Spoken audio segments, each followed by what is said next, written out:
नमस्कार, जोहार। न्यूज 11 भारत देख रहे हैं आप। आपके साथ मैं हूं अभिषेक भारती। जो कहूंगा सच कहूंगा और डंके की चोट पर एकदम सटीक कहूंगा। मुझे यकीन है कि अभी एंटरटेनमेंट का सबसे बड़ा साधन आपके लिए इंडियन प्रीमियर लीग होगा।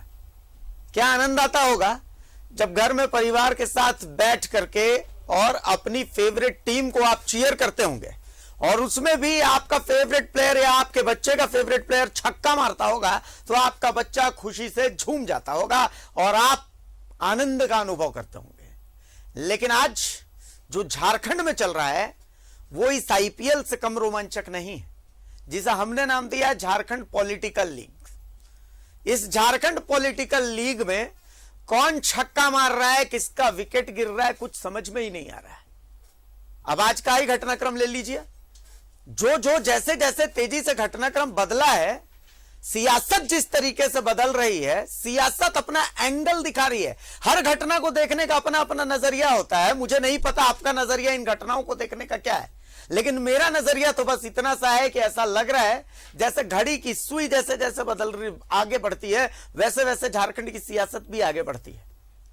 कोई बॉल डाल रहा है, कोई छक्का मार रहा है, किसी का विकेट गिर रहा है, किसी की गिल्लियां उखड़ जा रही हैं और अंपायर है कि उंगली उठाने का नाम ही नहीं ले रहा है। तो आज झारखंड पॉलिटिकल लीग दिखाएंगे आपको, कहीं जाइएगा मत। ये तमाम चीजें होंगी डंके की चोट पर।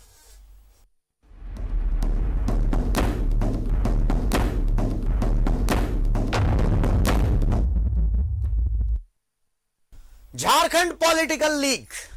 सुबह सुबह खबर आई कि झारखंड सरकार नए विधानसभा और नए हाईकोर्ट भवन के निर्माण में हुई गड़बड़ी की जांच करवाएगी। बाकायदा न्यायिक आयोग बनेगा। दिन चढ़ा, सूरज की तपिश बढ़ी, हाईकोर्ट में खनन लीज पट्टा और शेल कंपनी पर सुनवाई हुई। दिन और बढ़ा, पता चला स्पीकर न्यायाधिकरण में दल बदल मामले पर सुनवाई हुई। दिन चढ़ रहा था, सूरज की तपिश थी, लेकिन बीजेपी के नेता सड़कों पर थे, सड़कों पर प्रदर्शन कर रहे थे। बीजेपी के बड़े बड़े नाम सड़क पर थे। अब दिन आगे बढ़ा, शाम हुई, सूरज ढलने लगा। तब तक प्रोजेक्ट भवन में मुख्यमंत्री हेमंत सोरेन निकलते निकलते एक बॉल पर छक्का मारते हुए बयान देते हुए निकल गए। अब इन तमाम चीजों को जब आप एक फ्रेम में देखते हैं तो आपको ऐसा लगता है अरे घर में क्या आईपीएल देखेंगे, अभी झारखंड पॉलिटिकल लीग देखिए ना हुजूर, बड़ा आनंद आएगा, बहुत एंटरटेनमेंट है। पहले दिन भर की सियासी घटनाक्रम को देख लेते हैं। एक छोटी सी रिपोर्ट है हमारी, इस रिपोर्ट को आप देख लीजिए। इसके आगे तो आईपीएल फीका है, इससे रोमांचक कुछ भी नहीं। पक्ष विपक्ष का 2020 Jharkhand political league. Actually in लोगों ने 20 साल तक इतना खा लिया है, इनको अपच हो गई है। अब पचाने के लिए सड़कों पर उतरे।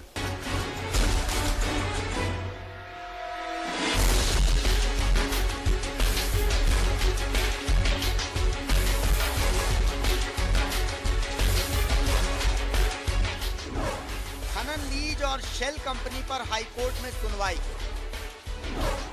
मुख्य न्यायाधीश डॉक्टर रवि रंजन और जस्टिस सुजीत नारायण प्रसाद की विशेष पीठ ने सुनवाई की।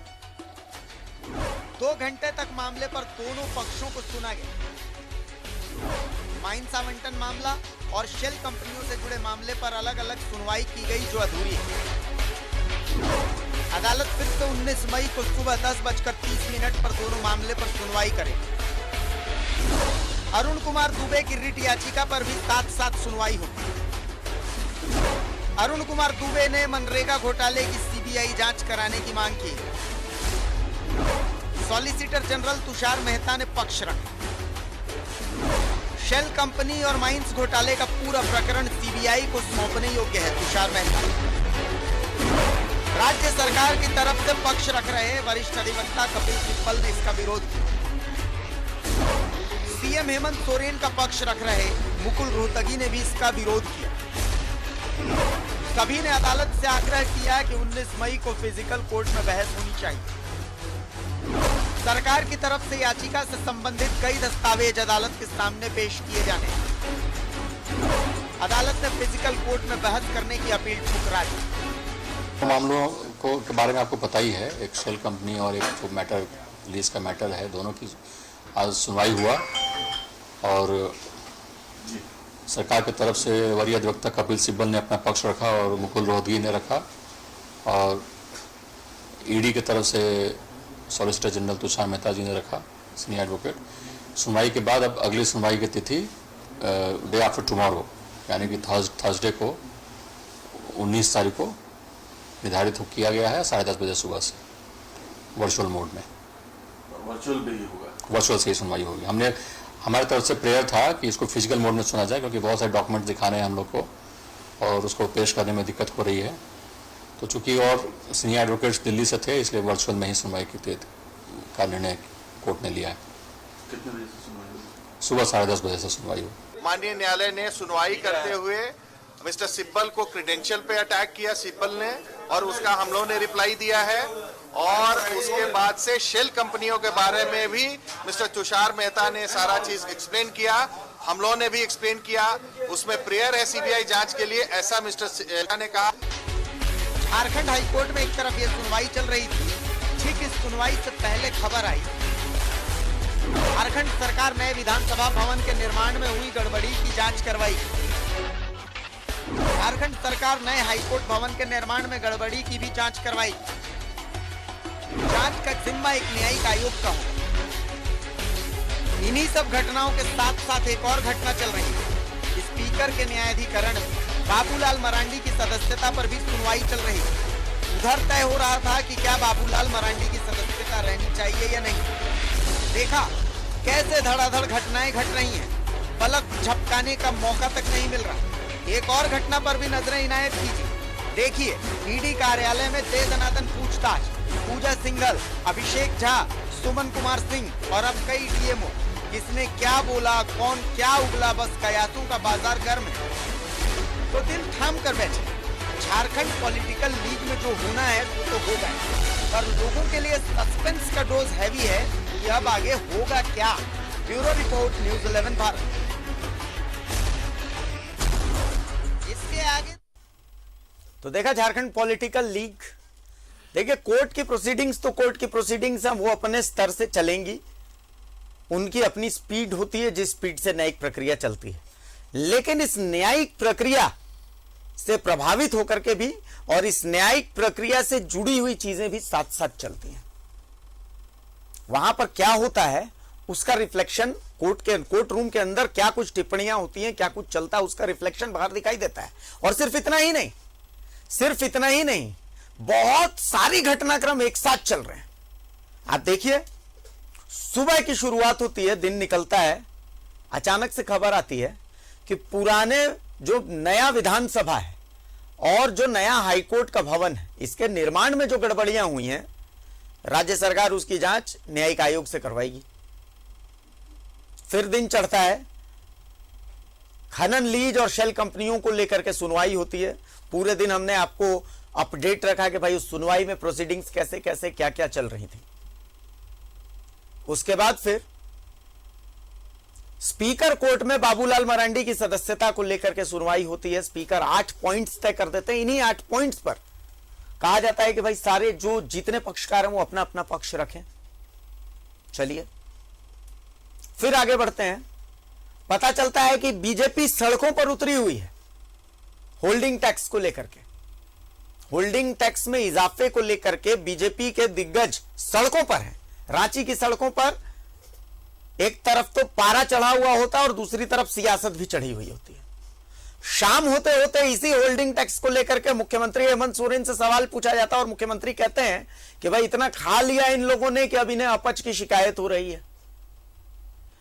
अब हर बयान जो आते हैं उन बयानों के कई मायने होते हैं।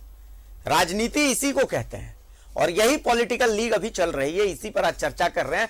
हमारे साथ हमारे मेहमान मौजूद हैं। हमारे साथ भारतीय जनता पार्टी से प्रदेश प्रवक्ता प्रतुल शाहदेव मौजूद हैं। हमारे साथ झारखंड मुक्ति मोर्चा से डॉक्टर तनुज खत्री मौजूद हैं। हमारे साथ कांग्रेस से विनय सिन्हा दीपू साहब मौजूद हैं। सभी का स्वागत है। सबसे पहले मैं प्रतुल शाहदेव जी के पास आ रहा हूं। प्रतुल जी, कौन से लेंस से झारखंड की सियासत को देखें? इतना कुछ चल रहा है कि मतलब झारखंड की जनता यह कंफ्यूज हो जा रही है कि किधर किधर देखे और क्या क्या देखे और क्या क्या समझे। प्रतुल शाहदेव, देखिए आपने बहुत अच्छा नाम दिया कार्यक्रम का जेपीएल लीग, पर मुझे लगता है अब इसका अंत बहुत नजदीक है और एक यॉर्कर के साथ जो सामने वाली सरकार है वो धाराशायी होने वाली है। 1 घंटे का डिबेट है, मैं कुछ मोहलत चाहूंगा। देखिए, जिस समय माननीय मुख्यमंत्री हेमंत सोरेन जी ने झारखंड मुक्ति मोर्चा के निश्चय पत्र को जारी किया था और आदिवासी मूलवासियों को सत्ता दिलाने की बात कही थी, तो आदिवासी मूलवासियों ने भी इनके साथ सपने देखे थे। हालांकि ये दूसरी बात थी कि इनके जो अलायंस को था वो 52 लाख वोट आए थे और हमें सिर्फ 50 लाख आए थे। हमारे आजसू को 7 लाख वोट आए थे, बदकिस्मती से हम साथ नहीं लड़े थे, तो 57 लाख वोट हम लोग दोनों के मिलाकर होते। खैर, ये इतिहास की बात हो गई। बस मैं अभिषेक जी कुछ चीजें दिखाऊंगा कि कैसे सपने टूटे इस सरकार में। यह माननीय मुख्यमंत्री जी के द्वारा जारी किया गया निश्चय पत्र है जो झारखंड मुक्ति मोर्चा ने जारी किया था। आप इसको जब भी पलटेंगे तो लगेगा कि सच में आदिवासी मूलवासियों का राज आ जाएगा, उनको भूखंड उपलब्ध कराया जाएगा, विधवाओं को पेंशन दिया जाएगा, पिछड़ों को 27% आरक्षण दिया जाएगा, जो स्थानीय उद्यमी आदिवासी हैं उनको प्राथमिकताएं दी जाएंगी, बेरोजगारी भत्ता और 32 लाख किसानों के लोन माफी वगैरह वगैरह जितनी सारी बातें हैं। आप, मुझे लगता है सब दर्शक भी अवगत है कि निश्चय पत्र में क्या क्या है। 2 साल तक झारखंड मुक्ति मोर्चा कहती रही कि भाई हम कोई काम इसीलिए नहीं कर पाए क्योंकि कोरोना था। भाई लोगों को लगा, सच में सहानुभूति हुई कि यह सरकार कोरोना में काम नहीं कर पाई, पर सरकार तो काम कर रही थी। आप देखिए, कोरोना का जो सेकेंड का पीक था, सेकेंड लहर का पीक जो सबसे डेडली था, जिसमें सबसे ज्यादा मौतें हुई थी, उस लहर में जो अप्रैल मई जून में था, मानिए सरकार कैसे काम कर रही थी कि 16 जून 2021 को जिला खनन पदाधिकारी ने माननीय मुख्यमंत्री जी को लीज दे दिया। सरकार बिल्कुल काम करती रही। उसके बाद माननीय मुख्यमंत्री जी ने उस लीज के लिए जो स्टेट एनवायरमेंटल असेसमेंट कमेटी था उससे खुद से साइन से अप्लाई भी कर दिया। झारखंड मुक्ति मोर्चा लंबे समय तक कहती रही कि यह भूल हुई और हमें इसके बारे में जानकारी नहीं थी। भाई सरकार कैसे काम करी थी इसका एक और उदाहरण है साहेबगंज के जिला खनन पदाधिकारी का। अगर आप ये लेटर देखें तो उसी कोरोना के सेकंड लहर की पीक में इन्होंने पंकज मिश्रा जी और उनकी पत्नी को भी लीज देकर उपकृत किया। और अभी मैं झारखंड मुक्ति मोर्चा के एक बड़े नेता को देख रहा था, वो कह रहे थे जो मेदिनी नगर में जो लीज हुआ डिप्टी कमिश्नर का, वो हमारी सरकार के कार्यकाल में था। साहब, तो ये पत्र साफ है, 19/7/2021 को वो लीज किया गया जब इनकी सरकार थी। तो अब आप खुद समझ सकते हैं कि किस तरीके का कार्य इस सरकार में हुआ।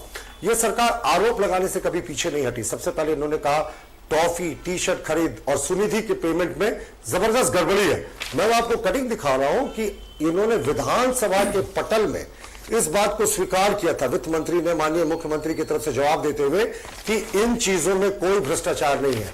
टॉफी, टी शर्ट और सुनिधि चौहान कार्यक्रम में कोई भ्रष्टाचार नहीं है। चलिए, उसके बाद इन्होंने न्यायिक आयोग के गठन की बात कही। हमें कोई आपत्ति नहीं। हम तो बार बार कहते हैं सरकार आपकी है। मुख्यमंत्री जी ने सत्ता में आते कहा था इन चीजों की वो जांच कराएंगे। तो 2.5 वर्ष क्यों लग गए उनको न्यायिक आयोग बनाने में? और क्या इस न्यायिक आयोग का हश्र वही होगा जो रूपा तिर्की के मामले में हुआ? रूपा तिर्की के मामले में इन्होंने न्यायिक आयोग पर करीब 40-50 लाख रुपए का खर्च किया, लेकिन उसकी रिपोर्ट आज तक सार्वजनिक नहीं की गई। हमें किसी, अभिषेक जी, किसी जांच से हमें कोई भय नहीं। हम मानते हैं हमारा ट्रांसपेरेंट गवर्नमेंट था, हमने पूरे ट्रांसपेरेंसी से काम किया, लेकिन 2.5 वर्ष का समय क्यों लगा रहे? और बात करते हैं हाईकोर्ट की, हाईकोर्ट और विधानसभा की। तो माननीय मुख्यमंत्री ने तो प्रतिपक्ष के नेता रहते विधानसभा में जो उद्घाटन कार्यक्रम था वो जाने से इनकार कर दिया था। लेकिन 2.5 वर्ष के बाद अगर ये न्यायिक आयोग बना रहे हैं इसकी जांच करने के लिए, तो ये सिर्फ आई वॉश है। ये कुछ नहीं करने जा रहे। इनको पता है इनका फाइनल काउंटडाउन शुरू हो गया, इनकी सरकार जाने वाली है और अब इसी तरीके की चीजें करके ये ध्यान भटकाने की कोशिश कर रहे हैं, पर ये ध्यान भटकने वाला नहीं।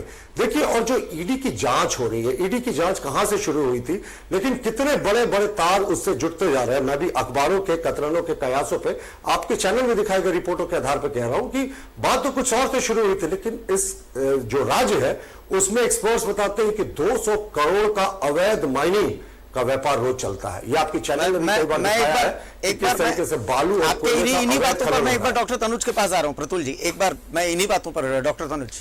बिल्कुल। देखिए अभिषेक जी, हालांकि आप और आपका जो शो है डंके की चोट, ये जाना जाता है इस तरीके की पंच लाइन और टैग लाइन देने के लिए। आपने अच्छा टैग लाइन दिया है। और कौन यॉर्कर में आउट होगा, कौन क्लीन बोल्ड होगा, ये बहुत जल्द सामने आएगा। जो दर्शक है, जो जनता है, वो देख रही है कि किसने लगातार पिछले 5 सालों में और लगातार जब से भारतीय जनता पार्टी की सरकार रही झारखंड के अंदर में, उन्होंने इस राज्य का दोहन करने का काम किया। चाहे अब हमारे पास गिनाने के लिए कम पड़ जाएंगे, समय नहीं मिल पाएगा आपको चैनल पर अगर हम बैठेंगे तो। इन्होंने तो गिनाते गिनाते कई चीज खुद गिना दी। मुस्कुरा रहे होंगे, ये सार्काज्म करते हैं, जाने जाते हैं, उसके लिए मैं स्वागत करता हूं उस चीज का। मैं नहीं मुस्कुरा रहा था जब आप बोल रहे थे, मैं गंभीरता से आपकी बातों को सुन रहा था। एक साइकोलॉजिकल नैरेटिव तय करने की कोशिश नहीं करनी चाहिए जब चैनल में आप आ रहे हो। तो मैं भी दांत निकाल करके खिकी हंसूंगा तो आपको भी खराब लगेगा। नहीं करे, जवाब दीजिए ना। मैं आपको एक्टिविटी पर बोल रहा हूँ, आपकी पुरानी उससे गुस्सा की बात नहीं, गुस्से में कौन नजर आ रहा था वो आप दिख रहे हैं। आप घोषणा पत्र लेकर के बैठे हुए हैं, आप अभी घर से लाइव चले हुए हैं। हम भी घोषणा पत्र लेकर के आते हैं कि 2 करोड़ नौकरी कौन देगा। हम भी भारतीय जनता पार्टी का झारखंड का घोषणा पत्र लेकर के आते हैं कि हम मोमेंटम झारखंड करके घोटाला करेंगे, ट्रॉफी घोटाला करेंगे। देखिए आप बोलने नहीं देंगे, मैं क्या करूं? इनको मौका मिल गया, मैंने इनको टोक दिया, अब ये बोलने नहीं देंगे। गरीबों के आंसू निकलवा दिए। आपको मुस्कुराने नहीं, मैं बोलने क्यों नहीं दूं? आपको मुझ पे मुस्कुराने पे आपत्ति हो रही है? बिल्कुल मुस्कुराने में आप तो सत्ता में है, आपको बड़ा हृदय दिखाना चाहिए ना, आपकी मुस्कुराहट प्यारी है, इसका तो हम भी स्वागत करते हैं। आपकी मुस्कुराहट प्यारी है। मुद्दे पर बोलने दीजिए अभिषेक जी, देखिए ये इस तरीके से नहीं होगा, बोलने दिया जाए। नहीं, मैं बोल रहा हूं तो मुस्कुराइए। तनुज जी, आप सत्ताधारी दल के हैं। तनुज जी, आपकी ज्यादा जिम्मेवारी है। हम विपक्ष में, आप सत्ताधारी दल के हैं। ठीक है, इसीलिए बोल रहे हैं हम आपको पूरा मौका देंगे इसी तरीके से हंसने का। आने वाले कई सालों तक आप इसी तरह से मुस्कुराते रहिएगा विपक्ष में बैठकर। आपको मेरे मुस्कुराने पर क्यों आपत्ति हुई? मैं बताऊं क्यों आपत्ति है, मैंने बताया क्यों आपत्ति है। तनुज जी, तो मैं क्यों बताओ क्यों? चलिए कैसे चलिए मैं इस बात के लिए समर्थन करता हूँ, आपकी मुस्कुराहट बनी रहनी चाहिए। चलिए डॉक्टर तनुज, इस मुद्दे पर ये क्लीन चिट दिया। देखिए इन्होंने कुछ ये जो बोल रहे थे, आप नहीं बोलने देंगे, आप नहीं, चलिए मुद्दे पर आइए ना, बोलिए। इन्होंने खुद ही बता दिया। मैं तो चुप हूं। हाँ ठीक है, इन्होंने खुद ही बता दिया कि इन्हें क्यों आपत्ति हो रही है, इनके भारतीय जनता पार्टी के पेट में दर्द क्यों हो रहा है, क्योंकि सच में अनपच हो गया है और इसीलिए सड़क पर है। बिल्कुल सही कहा माननीय मुख्यमंत्री जी ने। इनको इन्हीं की जवाब पे भाषा सुनाई देती है। इनको जैसा ये जवाब चाहते हैं वैसे ही जवाब मिलेगा इनको आने वाले समय में। बिल्कुल जांच होनी चाहिए और भी कई चीजों की जांच होनी चाहिए। जब ये व्यक्तिगत चीज बताएंगे तो व्यक्तिगत रूप से भी जांच होनी चाहिए। मैं भी यहां बैठकर ये कहता हूं, लेकिन इन्होंने खुद बता दिया। अपने जो इन्होंने ओपनिंग जो कमेंट किया, ओपनिंग जो डिबेट का इनसे आपने किया, इन्होंने खुद टॉफी घोटाला का जिक्र कर लिया, खुद इन्होंने कंबल घोटाला का जिक्र कर लिया, खुद इन्होंने मोमेंटम झारखंड में किस तरीके से रिकॉर्ड बनाया कि हमने लाखों लोगों को रोजगार दिया। तो ये इनका चाल और चरित्र पिछले 5 सालों में इनके मुख्यमंत्री का सामने आया है। आप लोगों ने क्लीन चिट दे दिया था टॉफी घोटाले को लेकर के। नहीं, ये देखिए एक बहुत मजेदार बात ये है ना, अभी मैं बोलूंगा देखिए वो तमा जाएंगे, मैं बताता हूँ बिल्कुल तमा जाएंगे। इनको झूठ बोलने की आदत है। ये झूठ कागज लेके बैठ गए, अब कौन देखने गया उसमें क्या लिखा हुआ है, जूम करेंगे नहीं करेंगे आप। तो ये नैरेटिव भारतीय जनता पार्टी यहाँ नहीं, राष्ट्रीय स्तर से लेकर के लोकल स्तर पर तय करती है। मैं बीच में नहीं बोला था प्रतुल जी, एक बार भी मैंने बीच में नहीं बोला। व्यक्तिगत चीजों पर मैं जवाब दूं, मैं पर आप इस तरीके की जो व्यक्तिगत टिप्पणियां, व्यक्तिगत कहां टिप्पणी हो रही है? बहुत लंबा करियर व्यक्तिगत बिल्कुल सलाह होगी। आपने कहा कि मैं तमतमा जाएंगे, आप मुस्कुरा रहे हैं, आपत्ति। तनुज जी, मुद्दों का जवाब दे। आपके मैं दीपू जी के पास एक बार विनय सिन्हा दीपू जी के पास विधानसभा में मुझे पता था। विनय सिन्हा दीपू जी, देखिए साहब, आपका जो हेडलाइन है जो आपने पंच मारा बहुत सुंदर है। सरकार, देश संविधान और लोकतंत्र पे चलता है। 5 साल का मैंडेट किसको मिला? हेमंत सोरेन जी की अगुवाई को मिला। हम लोग की पार्टी साथ लड़े, समर्थन में है, आज पूरी ताकत के साथ हेमंत सोरेन जी के साथ खड़े हैं। इतनी हड़बड़ी क्यों सत्ता में? हर सरकार जो यहाँ पर जिनकी नहीं बन पाती है, उस सरकार को इन प्रकरण गिरा करके हम काबिज हो, सत्ता पे काबिज हो। आखिर इतने हड़बड़ी क्यों? इनके माननीय अध्यक्ष बोलते हैं ईडी मतलब हम बीजेपी, मतलब ईडी प्रधानमंत्री मेरा, सरकार मेरा। क्या इसका मतलब होता है? लोग देख रहे हैं ना, आपके माध्यम से, सारे पेपर के माध्यम से, चैनलों के माध्यम से देख रहे हैं आपकी इतनी जो लालसता जिसको बोलते हैं। आखिर क्यों सत्ता में आने के लिए? क्या रघुवर दास जी की कारगुजारियों को दबाने के मन आ गया? समझ गए कि लोग फंसने जा रहे हैं? खूंटी की घटना मनेरेगा कि किसकी देन है? कौन मुख्यमंत्री था उस टाइम में? सरकार के जो नुमाइंदगी करते हैं उनको मालूम है, जो हमारे ऑफिसर चाहे किसी भी है सरकार के साथ रहते हैं। उस टाइम में राम विनोद सिन्हा किस मुख्यमंत्री का आदमी था? जेई, एक मामूली जेई लगातार वहां पर था। किसका आदमी था वो? तो ये सब बात समझ, सत्ता में आखिर कौन रहा? अगर आदरणीय हेमंत सोरेन जी कह रहे हैं कि आप इतना दिन मलाइक है, तो गलत क्या करें? 2000 में सरकार बनती है, आदरणीय बाबूलाल मरांडी जी उसके मुख्यमंत्री हो, तो बोलते हैं इतना भ्रष्टाचार हमको समझ में नहीं आ रहा है, आपस का खींचतान। अर्जुन मुंडा जी आते, वहां से चालू होता है। आप बताइए, हम छोड़ दीजिए उतनी पुराने बात को, कंबल घोटाला, टॉफी घोटाला हमारे भाई कह रहे थे, आप इतना हाथी उड़वाए कि पूजा सिंघल उड़ गई अभी। आप समझिए इस बात को, क्लीन चिट कौन देता है? रांची के डीसी की बात होता है, उसको क्लीन चिट कौन देता है? सरकार। पलामू का जो खनन की बात है, उसको क्लीन चिट कौन देता है? तो इन सब बातों को जब देखने और समझेंगे तो आम जनता समझ रही आखिर इतना क्यों। अरे 2.5 साल और चलने दो, 2.5 साल बचा, जनता के दरबार पे जाएंगे, जिसको जिताएगा वो सत्ता में रहेगा। हमको नहीं समझ में आता कितनी परेशानी और इतनी क्यों भारतीय जनता पार्टी। क्यों? जवाब दीजिए।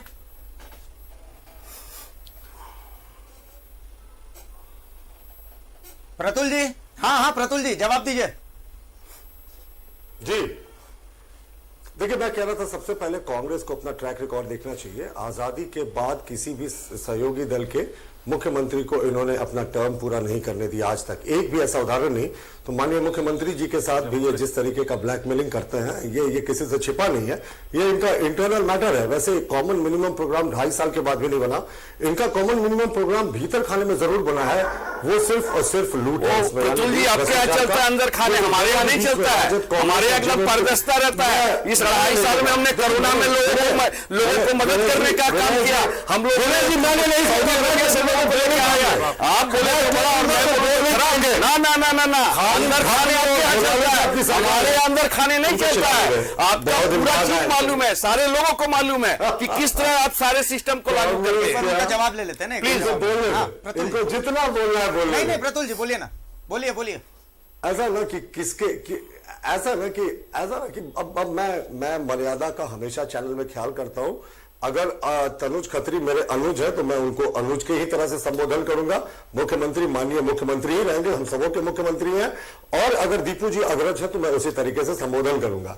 तो मैं बस यही जानना चाह रहा था कि एक उदाहरण बता दें कि किसी सहयोगी दल के मुख्यमंत्री को इन्होंने टर्म पूरा करने दिया। और जहां तक घपले घोटाले की ये बात कर रहे हैं, तो कॉमनवेल्थ से लेकर 2G 3G 4G जीजा जी साला जी कितने सारे ये घोटाले हुए हैं, ये किसके कार्यकाल में हुए हैं, ये बताने के लिए किसी रॉकेट साइंस की आवश्यकता नहीं। और ये जो बार बार जो ये कहते हैं कि ये कंबल घोटाला, ये घोटाला, साहब 2.5 साल से आपकी सरकार थी और आपकी सरकार बखूबी काम कर रही थी कोरोना में। मैंने तो अभी दस्तावेजों के साथ दिखा दिया कि कोरोना के पीक लेवल में जब लोगों की मौतें हो रही थी तो माननीय मुख्यमंत्री जी को खान का आवंटन किया जा रहा था। तो सरकार तो निरंतर काम करती रही, तो क्यों नहीं आपने इन घोटालों की जांच करवाई? आज क्यों इस तरीके से कर रहे हैं? और स्पीकर के न्यायाधिकरण में आप देखें, माननीय मुख्यमंत्री जी ने 27 जुलाई 2020 को कहा था कि भारतीय जनता पार्टी प्रतिपक्ष के नेता के लिए तरस जाएगी। प्रोजेक्ट भवन से बाहर निकलकर पत्रकारों को संबोधित करते हुए कहा था। मैं तिथि रिपीट कर रहा हूं, 27 जुलाई 2020। और आज स्पीकर का न्यायाधिकरण कहीं ना कहीं वही करता हुआ दिख रहा है। जब इलेक्शन कमीशन ऑफ इंडिया ने माननीय बाबूलाल मरांडी जी को भाजपा के विधायक के तौर पर मान लिया, वोटर लिस्ट में उनका नाम आ गया, और जो मर्जर था जेवीएम का उसको स्वीकार किया बीजेपी के साथ। जेवीएम का इलेक्शन भी कम जो सिंबल था वो फ्रीज कर लिया। और जब स्पीकर ने सुओ मोटो कॉग्निजेंस लेकर इस मामले में बाबूलाल जी को नोटिस किया, तो हाईकोर्ट ने स्पीकर के जो आदेश को स्टे कर दिया। ये बड़ा रेयर एग्जांपल है। हाईकोर्ट नॉर्मली विधायिका और न्यायपालिका एक दूसरे के कार्य क्षेत्र में हस्तक्षेप नहीं करते, लेकिन उच्च न्यायालय ने टिप्पणी में कहा था ये रेयरेस्ट ऑफ रेयर केस है जहां स्पीकर ने अपने ऑफिस के बाहर परिधि से जाकर कार्य किया। उसके बाद समय सीमा समाप्त होने के बाद दीपिका पांडे जी और तमाम जो माननीय विधायक हैं वो पिटीशन दाखिल करते हैं और स्पीकर सुनवाई प्रारंभ करते हैं। तो हम ये मानते हैं कि ये कंगारू कोर्ट है, ये स्पीकर के न्यायाधिकरण से न्याय की उम्मीद बेकार है। ये सिर्फ इस तरीके से काइवॉश कर रहे हैं। जब इलेक्शन कमीशन ने सारा डिसाइड कर दिया, सुपीरियर अथॉरिटी वही है, तो स्पीकर के न्यायाधिकरण में इस मामले में न्याय संगत फैसला होना चाहिए था। और मैं फिर से कह रहा हूं, भ्रष्टाचार के किसी भी मामले में अगर आप करना चाहें तो बिल्कुल जांच करें ना। 2.5 वर्ष हो गए, अब क्यों आप न्यायिक आयोग बना रहे हैं? और मैं बार बार कहता हूं कि रूपा तिर्की के न्यायिक आयोग का भी जो जानकारी थी वो सार्वजनिक होनी चाहिए। चलिए दीपू जी। देखिए, इन्होंने अभी फिर बोला 2G 4G कॉलगेट और क्या क्या चीज, जीजा जी क्या क्या बोला। आप हमको बताइए, आप सत्ता में जो ये बोल रहे हैं 2.5 साल 8 साल सत्ता के होने जा रहे हैं, क्या आप बता सकते हैं कि एक जगह पर भी कहीं पर कुछ आया? 2G में क्लीन स्वीप, 4G में क्लीन स्वीप, कॉलगेट में क्या हुआ, इतना 1000 करोड़, इतना 1000 करोड़। कौन सा क्लीन स्वीप की बात कर रहे हैं? रामदेव बाबा के साथ कांग्रेस के जीजा जी अभी भी कटघरे में है। देखिए, आज एक बात समझ लीजिए, कांग्रेस के जीजा जी एक ही चीज अभी भी कटघरे में है। प्रकरण लोगों को किस तरह से भ्रमित कर, अगर आप बता दें को भरमा कि कर कितने लोगों आज को जनता जेल को जाना ये पड़ा। समझ में आ रहा है कि हमारे पेट महंगाई के पेट पे जल रहा है। हमारा बच्चे के लिए पढ़ने के लिए आज डॉलर, जो बोलते थे कि एज मनमोहन सिंह का एज क्या हो गया, आज डॉलर कहां पर पहुंच चुका है, अब बताए नहीं है। देश का आर्थिक स्थिति क्या है, देश के इकोनॉमिक में कहां हम पहुंच चुके हैं। आज रिजर्व बैंक ऑफ इंडिया का जो रखा हुआ हमारा रिजर्व पैसा तो वो कहा है। इन सब बातों मत करो चर्चा भाई। आज हम लोग झारखंड की चर्चा कर रहे हैं। झारखंड में ये बताओ कि आपके लोग जो भ्रष्टाचार में लिप्त है, अगर मुख्यमंत्री बोल रहे हैं कि अगर जांच कराएंगे तो आपको तकलीफ क्या, जांच होने दीजिए। और आ जाइए आप विधानसभा का न्यायाधिकरण और 2.5 वर्ष के बाद असेंबली के जो अध्यक्ष होते हैं उनका अलग अलग होता है, और हर का अपना, अगर वो कोई तय करे उसमें किसी का हस्तक्षेप नहीं होता है। और बाबूलाल मरांडी जी ने दल बदल किया है, अगर उनको लगता है हमारे अध्यक्ष महोदय को प्रकरण चल रहा है पूरा, वहां न्यायपालिका है, उसमें सबजुडिस मामला है, हम उसमें इंटरफेयर बोलेंगे नहीं। लेकिन एक बात तय है, अगर वहां पर कोई कमी होगी, खामी होगी तो सदस्यता जाएगी, या मेरे भी पार्टी के प्रदीप यादव। 27 जुलाई 2020 को इस सबजुडिस मैटर में माननीय मुख्यमंत्री की टिप्पणी आती है, लेकिन आप हमें बोलने से मना करते हैं। माननीय मुख्यमंत्री जी ने क्यों कहा था? जल्दी से जवाब दे दीजिए डॉक्टर तनुज, जवाब दे दीजिए, मुझे ब्रेक में जाना है उसमें भी ये जल्दी से डॉक्टर तनुज। ब्रेक के बाद भी मुझे समय दीजिए। हाँ मैं दूंगा, लेकिन मैं थोड़ा सा मुद्दा भी बदलना चाह रहा हूँ, इसलिए मैं बता रहा हूं कि यही, जब देखिए पहली बार झारखंड में पूर्ण बहुमत की गठबंधन की सरकार बनी है, इसलिए इनके पेट में दर्द हो रहा है। तब कहां चले जाते हैं जब पिछली बार पिछले दरवाजे से सरकार बनाई, 6 विधायक खरीद करके लाए, उस वक्त क्यों नहीं सुनवाई करवा दी जल्दी से विधानसभा अध्यक्ष के द्वारा? कहां चुप थे उस वक्त? कोई सुनवाई, उसमें खत्म हो गया, सत्यानाश हो गया विधानसभा का जी। इसका जवाब लीजिए उनसे। चलिए मैं जवाब लूंगा। मैं थोड़े से मुद्दे को और डीप में जाना जरूरी है, बेहद जरूरी है कि इस मुद्दे के डीप में हम एक आपत्ति जी प्रतुल जी, मैं आपके पास आऊंगा। खरीद कर रहा है, ऐसे शब्दों का प्रयोग कैसे नहीं खरीद के लाए? आप ही के लोगों ने कहा कि 2 करोड़ रुपए में चिट्ठी आई, कैसे नहीं खरीद के लाए? मैं आपके पास आऊंगा, डॉक्टर ने कहा क्या बात करते हैं? बिल्कुल कैसे नहीं, झूठा बात इसी मुद्दे पर कर रहा हूं मैं। अभी हमारी चर्चा जारी रहेगी। क्या हम अभी हमारी चर्चा जारी रहेगी। अभी